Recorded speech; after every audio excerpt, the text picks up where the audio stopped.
Hello बच्चों। तो हमारा जो आज का टॉपिक है बच्चों वो है टाइप्स ऑफ रिएक्शंस जो एल्केन या एल्कीन दिखाता है। टाइप्स ऑफ रिएक्शन है ना। तो अगर हम बात करें बच्चों तो हम सबको पता है कि एल्केन जो है वो सैचुरेटेड कंपाउंड है। एक सैचुरेटेड हाइड्रोकार्बन होता है alkane. It's a saturated hydrocarbon. Saturated hydrocarbon का मतलब क्या होता है कि एल्केन बेसिकली सिंगली बॉन्डेड होता है। यहाँ पे जो कार्बन कार्बन का बॉन्ड होगा कैसा होगा? सिंगल बॉन्ड होता चाहिए, है ना। Single bond. और हमको पता है कि एल्कीन या एल्काइन, एल्कीन एंड एल्काइन ये अनसैचुरेटेड हाइड्रोकार्बन होते हैं।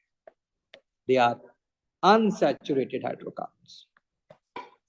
तो अनसैचुरेटेड का मतलब क्या है कि इनके पास देखो, एल्कीन में कार्बन कार्बन के बीच डबल बॉन्ड है, एल्काइन में कार्बन कार्बन के बीच में बच्चे ट्रिपल बॉन्ड। सिंपल सी बात। तो हम बात कर रहे हैं कि रिएक्शन कौन सी दिखा रहे हैं। तो देखो हमें क्या समझना है बच्चे, हमें पहली बात तो ये समझना है कि एल्केन जो है वो दिखाता है सब्स्टिट्यूशन रिएक्शन। कैसे ध्यान रखेंगे?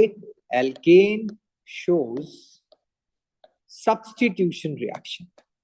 Substitution reaction. अब ये जो सब्स्टिट्यूशन रिएक्शन होता है इसमें हमें समझना क्या है कि इसका जो रिएजेंट है वो होगा Cl2H। अब इस H का मतलब यहाँ पे सनलाइट भी हो सकता है, सनलाइट। तो फॉर एग्जाम्पल अगर मान लो हमारे पास कल को है CH4, हम देखो CH4 को ऐसे दिखा रहे हैं, हमने इसकी रिएक्शन दिखाई Cl2 के साथ in the presence of sunlight. तो हमको क्या समझना है बच्चों कि ये एक Cl निकलेगा और इस एक H को रिप्लेस कर देगा। क्या मिल गया बताओ हमको? यहाँ पे CH3Cl मिल गया। अब ये जो एक H यहां से निकला उससे ये वाला Cl जाके लग जाएगा, क्या बन गया बताओ? HCl। तो ये हो गया सब्स्टिट्यूशन रिएक्शन ऑफ एल्केन। ठीक है, इसका एक और एग्जांपल समझते हैं हम लोग।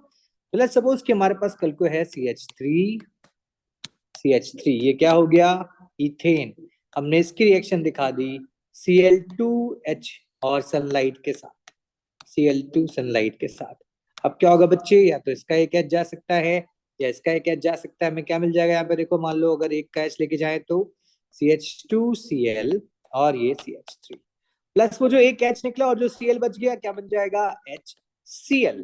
तो ये रिएक्शन तो एल्केन दिखाता है। समझ गए? Substitution reaction. अब बात करते हैं बच्चों एल्कीन या एल्काइन क्या दिखाता है। तो हमने क्या समझना है कि एल्कीन एंड एल्काइन ये दोनों दिखाते हैं एडिशन रिएक्शन। क्या दिखाएंगे बच्चों? ये एडिशन रिएक्शन। तो एडिशन रिएक्शन जो हमारे कोर्स में है 10th ग्रेड के सिलेबस में वो कौन सा है? हाइड्रोजनेशन। हाइड्रोजनेशन का मतलब क्या होता है बच्चों? Addition of hydrogen. ये किसकी प्रेजेंस में होता है? निकल H2 या फिर प्लैटिनम H2 या फिर पैलिडियम H2। क्या होता है यहाँ पे? हाइड्रोजन जाके एड अप हो जाएगा। देखो मैंने क्या बोला? एड अप हो गया। देखो कल को मान लो ये हमारे पास सिंपलेस्ट एल्कीन है जो कि क्या होगी? इथीन। हम सब लोग समझ सकते हैं इस बात को। हमने देखो इथीन को करा दिया निकल H2 के साथ। अब समझना देखो क्या होगा। ये दो H है, एक H टूट के यहाँ लग गया, एक H टूट के यहाँ लग गया। तो जब जैसे ही H ऐड होगा, भाई कार्बन के हाथ तो चार ही होते हैं, तो डबल बॉन्ड वहां पे खत्म हो जाएगा। और देखो हमको वहां से क्या मिल गया? एल्केन मिल गया। तो हमें क्या याद रखना है कि addition of H2 on alkene gives us alkane। For example देखते हैं बच्चों।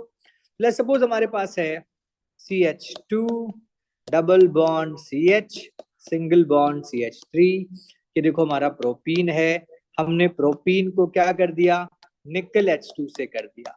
तो हमने इसको निकल H2 से करा, एक H यहाँ चला गया बच्चे, एक H यहाँ चला गया बच्चे। क्या बन गया? CH3 single bond CH2 single bond CH3। तो हमने क्या देखा? हम एल्कीन से एल्केन बना लेते हैं अगर हम क्या ऐड करते हैं? निकल H2 या फिर हाइड्रोजनेशन। तो ये टॉपिक था आपका आज के लिए, reactions of alkene and alkene. आगे मिलते हैं बच्चों।